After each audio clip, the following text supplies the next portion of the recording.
lagi bahagia nih. Lihat sobat-sobat Otan yang kompak banget. Tuh lihat, ada semut, ada si otter, ada juga angsa.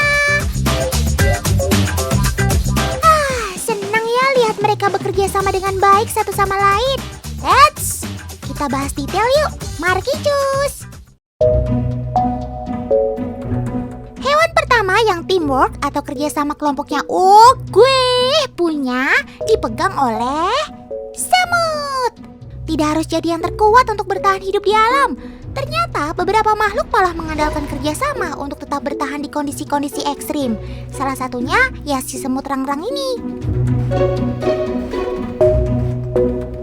Sobat kecil yang satu ini adalah simbol dari teamwork alias kerjasama tim. Ya iyalah, semut adalah hewan yang kemampuan kerjasama timnya dilulukan oleh manusia. Menariknya, saat mengangkut makanan ke sarang, semut bergotong royong dan tidak meninggalkan kawanannya saat menghadapi rintangan atau beban berat.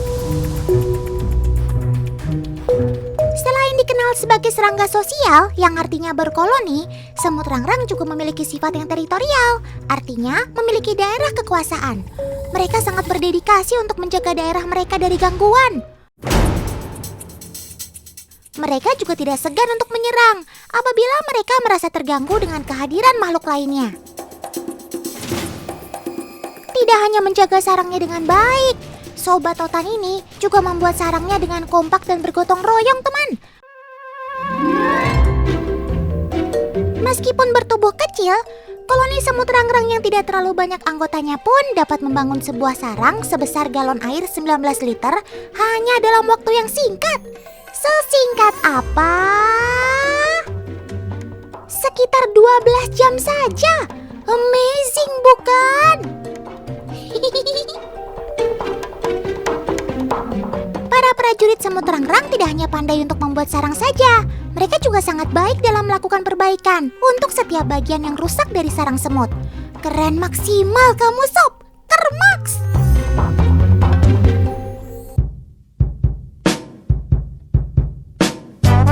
Sobat Otan yang mana lagi yang super kompak sob? Lihat si putih ini teman. Ayo, ada yang bisa tebak gak si putih ini apa? Bingung ya? Ini otter tapi warnanya kok putih? Ini bukan uban yang biasanya ada di rambut kakek atau nenek. Otter yang satu ini sedikit berbeda teman, karena ia lahir dengan kekurangan zat warna atau disebut juga pigmen. Kulitnya menjadi warna putih teman karena kekurangan zat warna. Umumnya, otter akan berwarna coklat tua bagian atasnya dan coklat muda bagian bawah hingga ke kaki. Aduh, si endut ini manja banget ya.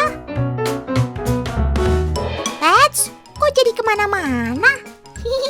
Kita bahas kerja sama si otter ya. Di habitat aslinya, otter hidup berkoloni. Bisa sampai dengan 20 otter dalam kelompoknya. Hidup berkoloni sangat membantu mereka, apalagi saat memburu mangsanya. Mereka akan saling bekerja sama hingga buruannya didapat. Otter juga menyukai aliran sungai yang memiliki banyak vegetasi seperti rumput, serta berpasir.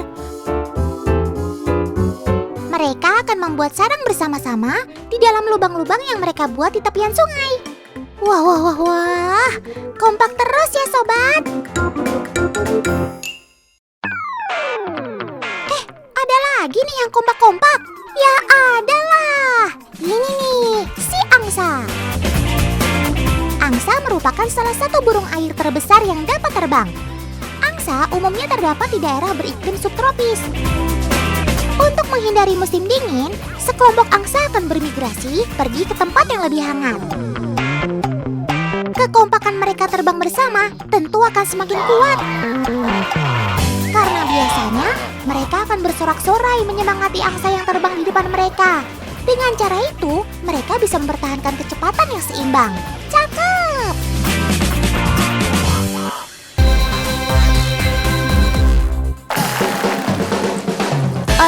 Alah, eta bibir meni seksi pisan, euy.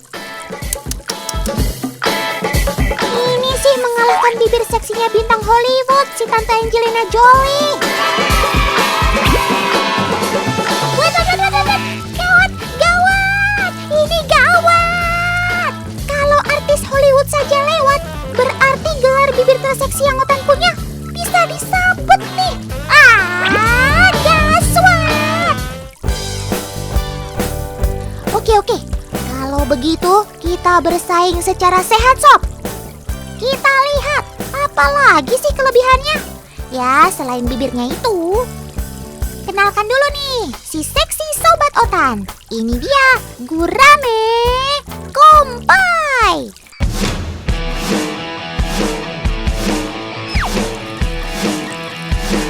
Iya, dia adalah ikan gurame. Otan gak salah sebut kok, yakin deh. Masih gak percaya juga? Oke, kita tanya langsung sama pakarnya, alias sang penemu dan pembudidaya ikan gurame kumpai ini. Paman, ini ikan jenis apa sih? Ini jenis gurame kumpai. Kenapa dikasih nama kumpai? Yang kerenan sedikit dong, Paman. Karena ekor sama siripnya panjang-panjang. Nah, gurame ini asalnya dari Sungai Citandui, teman. Si Paman mendapatkannya saat mancing. Itu juga nemunya cuma seekor. Dan saat ditemukan, ini gurame bibirnya udah begitu, Sob. Gak pakai suntikan atau filler apa-apaan kok. Berbeda dari gurame pada umumnya, gurame kumpai merupakan jenis ikan hias. Sebenarnya bisa aja dikonsumsi, tapi banyak orang yang gak tega dan lebih tertarik memeliharanya karena keunikannya itu tuh. Dan budidaya kumpai yang sangat tersohor yang miliknya Kang Diswan ini, Sob, berada di Tasikmalaya, Jawa Barat. Paman ini nyemplung kolam ternyata mau cari indukan kumpai ya? Untuk dipijakan ya, Paman? Otan bisa bantu nggak? Bantu doa sama bantu nonton. Hore! Indukan gurame kumpainya sudah dapat nih, teman. Ayo kita lanjut. Meskipun sedikit berbeda, untuk memijahkan si kumpai ini sama seperti gurame pada umumnya kok. Saat pemijahan, dua sejoli indukan kumpai ini akan diletakkan dalam kolam khusus. Jangan lupa beri tanaman air atau ijuk sebagai media untuk pasangan baru ini menyimpan telur-telurnya. Sang ibu kumpai akan bertelur sekitar 2 minggu setelah pemijahan.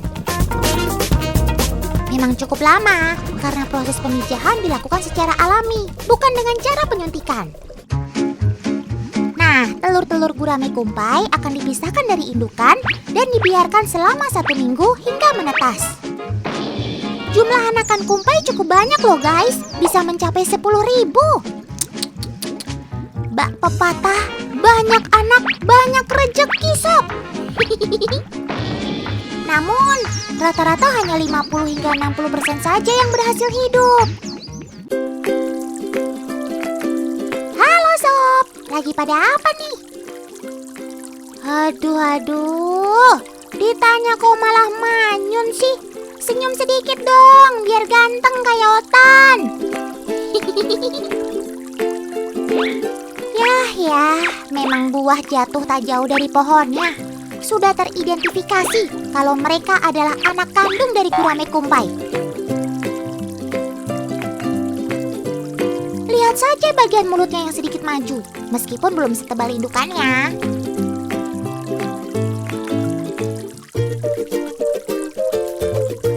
Dari keunikannya itulah yang membuat Sobat Otan ini menjadi incaran penghobi ikan hias.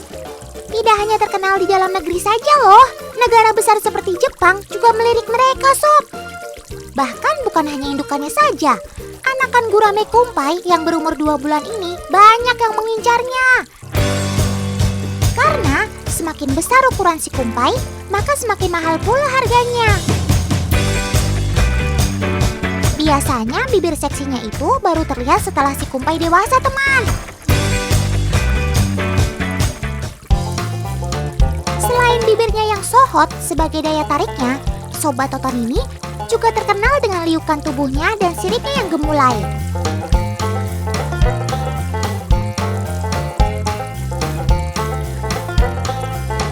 Postur tubuhnya memang terlihat gagah dan indah saat siripnya dikibaskan. Sah!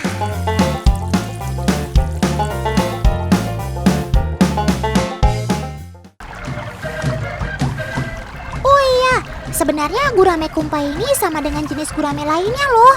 Yang membedakan ya hanya bentuk bibirnya saja, teman.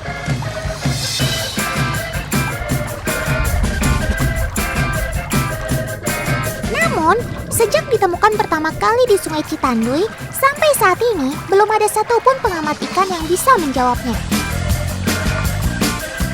Sehingga banyak orang yang berpendapat sobat totan ini mengalami kelainan gen yang membuat mereka berbeda dari jenis umumnya.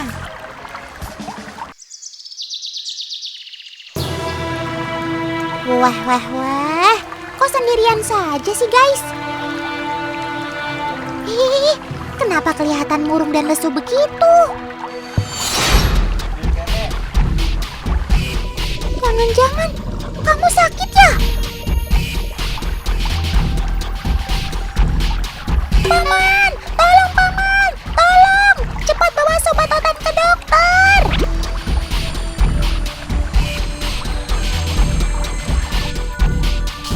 Waduh, kok malah dikasih garam sih? Totan jadi curiga kalau si paman ini punya niat jahat. Pasti paman mau memasak si gurame kumpai itu. Benar-benar kejam. Otan kecewa berat. Eits, tenang-tenang. Ini kan merupakan cara untuk mengobati ikan yang sedang sakit, khususnya ikan air tawar.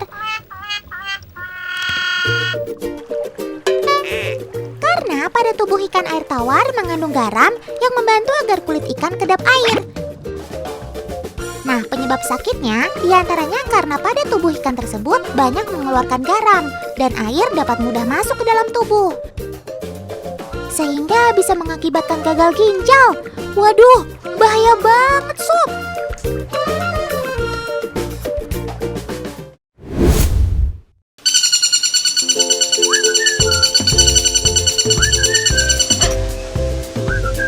Wah, siapa tuh yang di atas manjat-manjat pohon? Kamu mau menyaingi Otan si jago panjat pinang ya? Jago manjat pohon maksudnya. Jelas Otan yang lebih jago dong. Oh, kamu tuh rupanya. Ini si Otan kenal. Teman-teman pasti kenal deh. Itu loh si kartun terkenal Woody Woodpecker alias si burung pelatuk.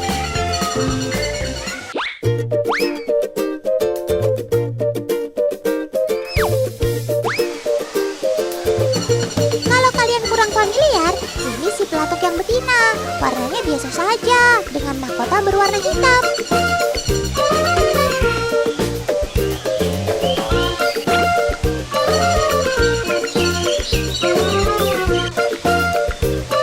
Nah, si jambul merah ini yang jantannya.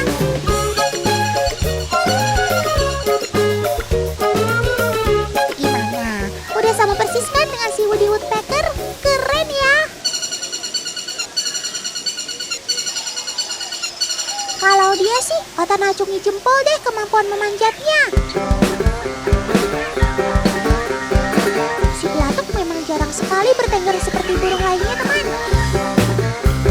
Dia selalu memanjat dan mematuk dalam posisi berdiri di batang pohon vertikal dalam waktu yang cukup lama. Hebat! Kamu gak pegel-pegel tuh, Sob?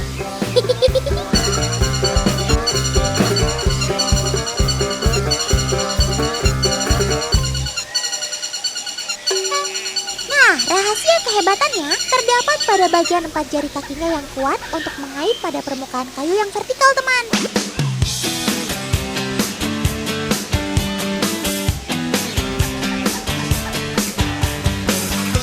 Coba perhatikan bagian ekornya juga.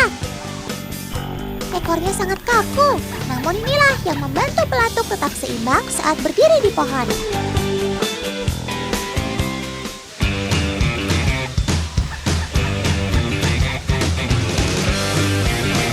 Nah, yang bikin penasaran, kira-kira pohon seperti apa ya yang digemari oleh si burung pelatuk untuk mencari makan? Gak mungkin pohon toge Otan mau tanya sama kakak peneliti dari UGM-nya aja deh. Nah, gini Otan, pohon ini dan pohon ini sebagai contoh untuk burung pelatuk itu mencari makan. Ciri-cirinya seperti apa? Terdapat lubang yang ada di dalam pohonnya. Lubangnya itu berisi berupa ulat maupun serangga-serangga kecil. Nah, disitulah tempat untuk itu mencari makan. Oh, begitu ya Kak. Terima kasih penjelasannya Kak. Seperti namanya, Sobat Otan ini saban hari kerjanya selalu mematuk batang pohon yang keras. Ya, patuk terus sampai bolong.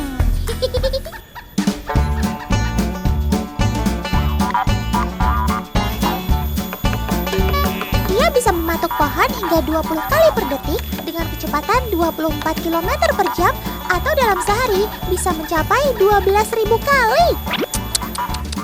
Luar biasa bukan? Tenang teman, dia nggak akan pusing atau mengalami gegar otak kok walau sering kena benturan. Ini karena bagian vital seperti otak dan mata terlindungi berkat tulang kepala yang kuat sekaligus fleksibel.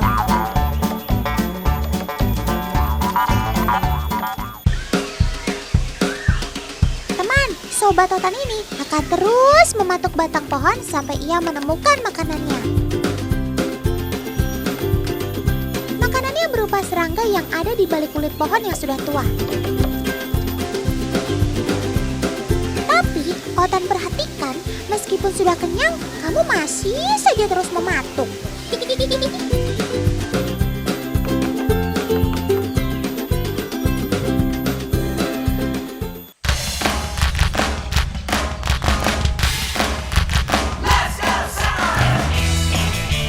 Wih, panjang banget lidahnya, teman. Coba kita lihat dalam gerakan lambat ya, teman.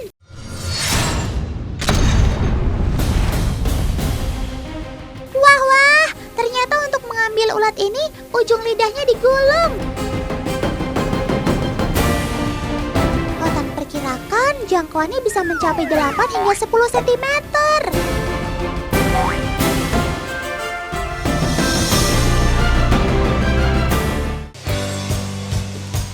Selain mencari makan, burung pelatuk juga melubangi pohon untuk tempat mereka tinggal dan membuat sarang.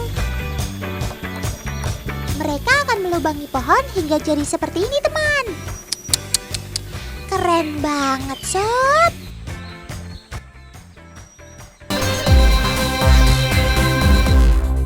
Ya, tim orangnya menguasai pertandingan. Ronaldo ini sendirian membawa bola dan lo. Sip, wasit, kok malah ikutan giring bola sih? Kamu kan wasit. Waduh, tuh. Ini wasitnya dulu mantan striker apa ya? Menyambut HUT Transmedia, Otan lokasi yang spesial, teman. Apa tuh? Kenalan sama pengisi suara Otan dulu ya. Apa itu? Senar pancing. Jadi Daber si Otan itu kalau nggak salah sekitar 13 atau 14 tahun yang lalu. Waktu itu pertama kan namanya Dunia Binatang. Terus pertama kali itu bukan karakter si Otan, tapi karakter si Dolpino yang lumba-lumba itu. 6 bulan dari si Dolpino tayang, akhirnya dibikinlah karakter baru si Otan. Otan itu orangutan, binatang endemik Indonesia lah ya. Sampai sekarang